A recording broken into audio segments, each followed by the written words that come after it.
തലസ്ഥാനത്ത് മുടങ്ങിയ ജലവിതരണം ഭാഗികമായി ആരംഭിച്ചുവെങ്കിലും ഒറ്റപ്പെട്ട ഇടങ്ങളിൽ ജലവിതരണം പൂർവ്വഗതിയിലായിട്ടില്ല.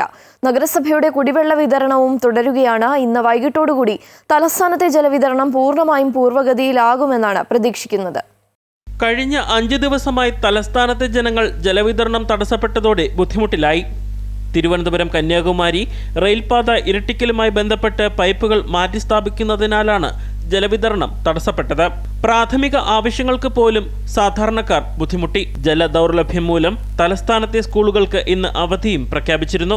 മുടങ്ങിയ ജലവിതരണം ഇന്ന് ഭാഗികമായി ആരംഭിച്ചുവെങ്കിലും ഒറ്റപ്പെട്ടയിടങ്ങളിൽ ജലവിതരണം പൂർവ്വഗതിയിൽ ആയിട്ടില്ല.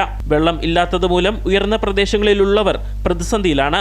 ഈ 4 ദിവസം കൊണ്ട് ഞങ്ങൾക്ക് ബാത്റൂമിൽ പോകാനോ കഞ്ഞി വയ്ക്കാനോ കുളിക്കാനോ ഒന്നിനും നിവർത്തിയില്ല. പക്ഷേ ഇവിടെ ഒന്നാം തരം പഞ്ചായത്ത് കിണറുകളോ ഒന്നുമില്ല.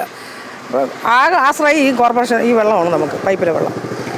ഇന്ന് രാവിലെ ജംഗ്ഷനിൽ ചെന്നാണ് ഒരു പാത്രം വെള്ളം, ഇപ്പോൾ വെള്ളം അവിടെയും തീർന്നെന്ന് പറയുന്നു. കുട്ടികളുണ്ട്, പിന്നെ സുഖമില്ലാതെ വീട്ടിൽ ഓപ്പറേഷനൊക്കെ കഴിഞ്ഞിട്ട് കിടക്കുന്നവരുണ്ട്. അവർക്കൊക്കെ വെള്ളത്തിന് വലിയ ബുദ്ധിമുട്ടാണ്. അവർക്കൊക്കെ बहुत ज़्यादा मुश्किल हो रहा है. हम लोग उधर से जाकर पानी लेकर आया, खाना वाना बनाया, खाया, बस.